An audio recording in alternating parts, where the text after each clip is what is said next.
Fala pessoal, tô aqui novamente, quero comentar um pouquinho sobre Burnley, né, o grande trabalho, o gigantesco trabalho do Sandaich à frente da equipe do Burnley, né, e por que eu tô falando, fazendo esse vídeo hoje, né, sobre o Burnley? Porque é aleatório? Não, não é aleatório. Ontem o Burnley venceu 2-0 o Manchester United e se falou demais da decadência do Manchester United. De fato, né, um clube de muito maior expressão. É normal que um resultado adverso contra uma equipe de segunda metade de tabela, com investimento ridiculamente menor, chamasse atenção, óbvio, o estado, até por conta do que a gente vem vendo do United na era pós-Ferguson. Mas, visto que muita gente já falou sobre isso, a gente já vem falando sobre isso há muito tempo, no canal já tem alguns vídeos falando, né, não necessariamente especificamente sobre isso, mas pincelando em relação à condição em que o Manchester United vive, a péssimo momento do clube. Como já se tem muito vídeo, muito conteúdo falando sobre isso, eu resolvi falar sobre o outro lado da moeda da partida de ontem, o lado do Burnley. Uma vitória gigantesca, assim como o trabalho do Sandaich, que é gigantesco. Eu falo aqui sem medo nenhum que o trabalho do Sandaich no Burnley é um dos maiores trabalhos nas 5 grandes ligas europeias na última década. Eu falo isso tranquilamente. Ele está quase 10 anos aí no Burnley, né? São 7 anos e alguns meses. Ele assume em 2012, é rebaixado com o clube, ele não assume na reta final de campeonato não, tá? Ele assume ali um pouco antes da metade, se eu não me engano, lá para novembro de 2012, algo assim. É rebaixado na temporada 12-13, 13-14 joga a segunda divisão, sobe em 14-15 e desde 14-15 permaneceu. Consegue permanecer. E não é permanecer brigando ali nas últimas rodadas com unhas e dentes para não cair, não. Permanece bem, permanece de forma segura, né? Eu lembro que em 14-15, na época não me chamava tanta atenção porque também eu era mais jovem, então alguns clubes não me chamavam, não tinha tanta atenção para um espectro maior de times como eu tenho hoje.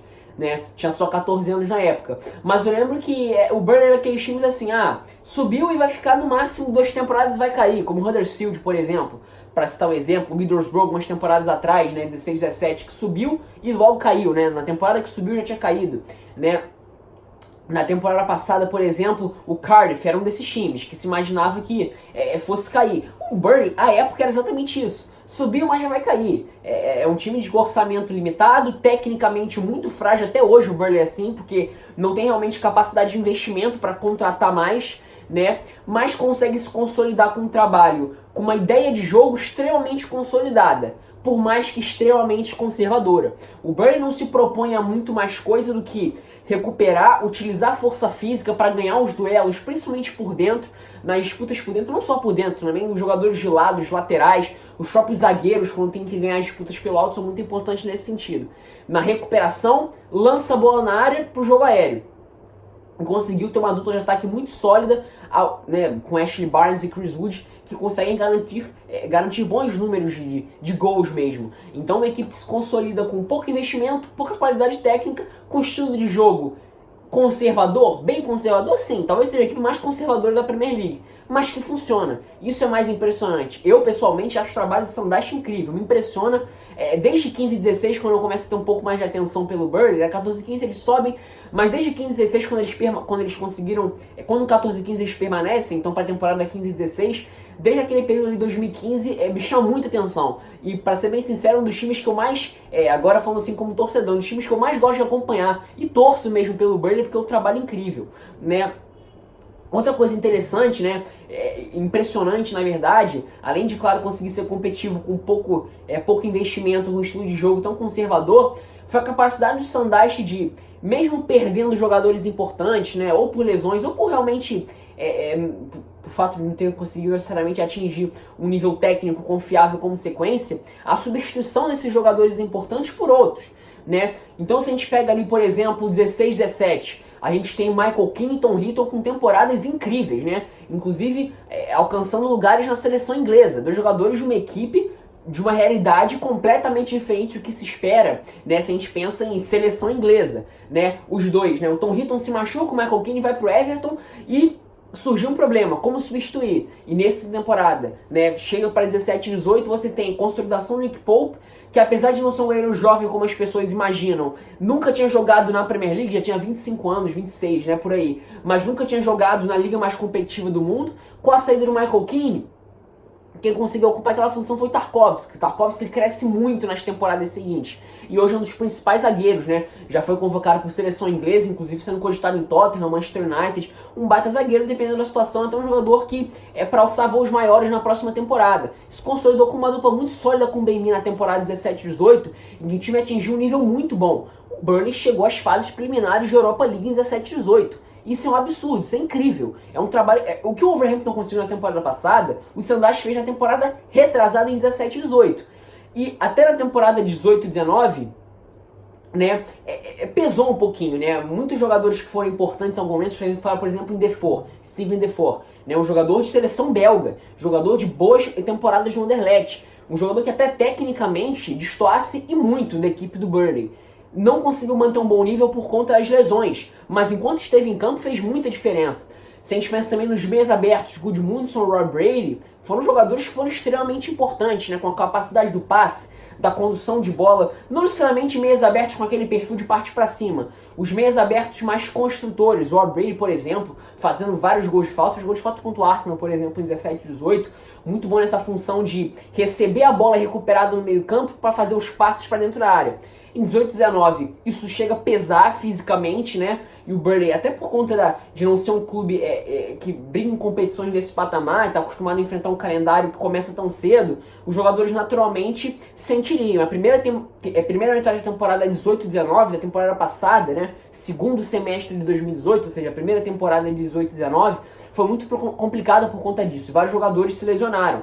E nisso você teve o crescimento de outros. Então você tem, por exemplo, o descobrimento de Jeff Hendricks, né, um meio-campista barra volante, que nunca conseguiu de fato se consolidar como um jogador confiável, apesar de fazer parte da rodagem do elenco. Se consolidou como um meia pela direita, de um perfil completamente diferente do Gudmundsson. O Gudmundsson tem mais capacidade técnica para o passe, para finalização de fora da área, para os cruzamentos.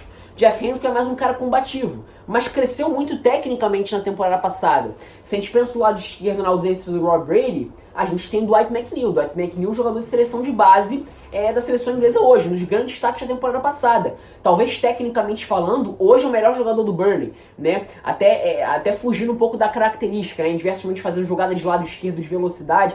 Não é exatamente um velocista, mas consegue ter essa capacidade, os cruzamentos para dentro da área. Em alguns momentos ele, assim, até pensando, por exemplo, no jogo contra o Leicester, isso ficou bem evidente. Para pegar um exemplo mais próximo, ele jogava praticamente centralizado, né, como um meia central à frente de Jack Cork e Westwood, outra dupla de meio-campistas barra volantes que consolidaram muito como uma dupla combativa, né? Isso é essencial para o estilo de jogo de Sanders, mas também tem a capacidade de finalizar de fora da área, fazer os lançamentos, né? O Westwood fez gol, por exemplo, contra o Leicester. Então, novamente, pensando na centralização do Dwight McNeil, que vem amadurecendo cada vez mais esse movimento de fazer diagonal para aparecer mais por dentro e conseguir contribuir mais com uma capacidade de passe, até por conta de aproximação física mesmo com a dupla de ataque, né, que eu vou falar um pouquinho mais pra frente no vídeo, né, e nisso você dá espaço pro corredor do Charlie Taylor. No primeiro momento você tem o Eric Peters até começou bem, sentiu, né, se lesionou, passou a não ser tão confiável, e o Charlie Taylor voltou a recuperar boa forma, jogou muita bola contra o Leicester e foi muito bem ontem contra o Manchester United, né, e cresceu muito na temporada passada, 18-19. O Matthew Lawton, por exemplo, fez ótima temporada em 17-18 como lateral pela direita, né? Temporada passada ele se machucou, Phil Bardsley cresceu, né? Até jogador de base do Manchester United, né? Até vem jogando bem, inclusive nessa temporada. E, claro, na frente você tem Chris Wood e Ashley Barnes como nas duplas de ataque mais folclóricas, digamos assim, dois caras trombadores, até assim. O Ashley Barnes nem é tão trombador assim. Ele tem essa característica de jogo físico mesmo, mas ele é um jogador de muito boa qualidade técnica, né? Um pouco subestimado, eu acho, nesse sentido. E o Chris Wood como cara das definições. E é muito interessante ver o amadurecimento técnico do Chris Wood. Quem tiver oportunidade, né, entrar nesses sites que tem jogos de várias equipes, tem vários sites de futebol, por exemplo, né? Tem jogos de temporadas atrás. Analise a evolução técnica do Chris Wood. Como ele tinha dificuldade para dominar, gol ele fazia, né? Gol de cabeça, aqueles gols de bola rebatida dentro da área e botar para dentro de qualquer jeito, isso ele sempre fez. Mas se atente à evolução técnica dele desde a temporada 17 e 18. É muito interessante ver isso. Hoje ele é um jogador muito mais confiável tecnicamente para dominar, em diversos momentos conseguir segurar e fazer um passe com um pouco mais de qualidade, óbvio, né? dentro da realidade do Burnley, né? Não tô falando que ele virou um baita no pivô, não é nada disso, é outra realidade de competitividade, mas evolução técnica muito interessante. Eu acho isso o máximo, ver a evolução do jogo do cara como jogador. Enfim, então eu acho que o trabalho do Sandaich é incrível, porque você consegue reunir um ambiente desfavorável para a permanência na liga mais competitiva. Então a gente tem um time com pouco investimento, pouca capacidade técnica, um estilo de jogo conservador, mas que consegue ser extremamente competitivo, separa o duro para qualquer time da Premier League e se mantém na liga mais competitiva, na liga mais cara do mundo há 6 anos. Há 6 anos o Burnley é um time de Premier League e não permanece aos trancos e barrancos não. Permanece de forma segura dentro da realidade da equipe. Isso é incrível. E pensando nas temporadas recentes, no ótimo nível que o time atingiu em 17 e 18, não necessariamente de desempenho. Se a gente pensa em questão de execução de ideias, é um ótimo desempenho. Mas em questão de ser um jogo vistoso, não era isso. Mas enfim, o resultado foi absurdo em 17 e 18. E o time sofreu muito, até porque não faz parte da realidade do Burnley disputar esse tipo de competição. A temporada que começa tão cedo, enfrentando outras escolas de futebol, né? Enfrentou o Olympiacos, enfrentou um time, se não me engano, terceiro ou quarto colocado do campeonato escocês na temporada 17 e 18. Então são escolas diferentes de futebol. O Burnley não está acostumado a isso, não é um time para enfrentar esse tipo de adversário. Então pesou em 18 e 19. E novamente teve o dedo no Sandaich para conseguir, com as peças que tinha, rearrumar esse elenco e fazer o time ser novamente competitivo. E a segunda metade de temporada 18-19 o time conseguiu até uma boa sequência de vitórias em determinado momento, acabou permanecendo de forma tranquila. Ao que tudo indica, a temporada deve seguir dessa forma. Porque essa que é a realidade do Burnley, né? Agora, falei de Chris Wood e Ashley Barnes, falando agora de Jay Rodrigues. Jay Rodrigues fez um golaço ontem, né? Um chutaço, ali da entrada da área. Outra alternativa de jogo, vem ganhando espaço nesse período aí de dezembro, início de... a gente tá quase no final de janeiro, né? Período de dezembro, janeiro, em que o campeonato fica mais afunilado, né? Os jogos ficam um espaço muito curto, então a rodagem de elenco se torna necessária. Jay Rodrigues vem jogando bem, substituindo o Ashley Barnes, inclusive. Mas enfim, até pensando em peças que tecnicamente poderiam acrescentar e muito, como por exemplo Matej Vydra e Aaron Lennon. Aaron Lennon representaria uma alternativa de jogador de ponta mesmo, pelo lado direito. Nunca conseguiu se consolidar como um jogador confiável para o Burnley. O próprio Vydra é um jogador que jogou muito bem no futebol inglês europeu, mas talvez até por conta do estilo de jogo do Burnley não fizesse muito sentido ter um jogador como ele, mas um jogador de boa qualidade. Bem verdade, também nunca conseguiu se destacar nas oportunidades que teve. Também não teve lá tantas oportunidades, mas enfim, teve algumas oportunidades e não conseguiu se consolidar.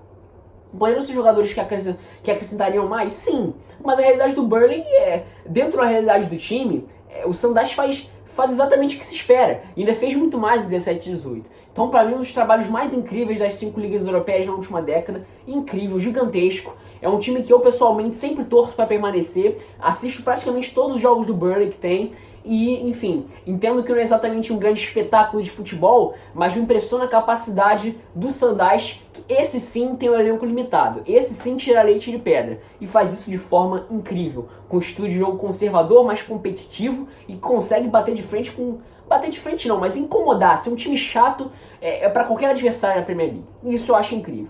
Comente aí embaixo sua opinião, tá? É isso, espero que tenham gostado.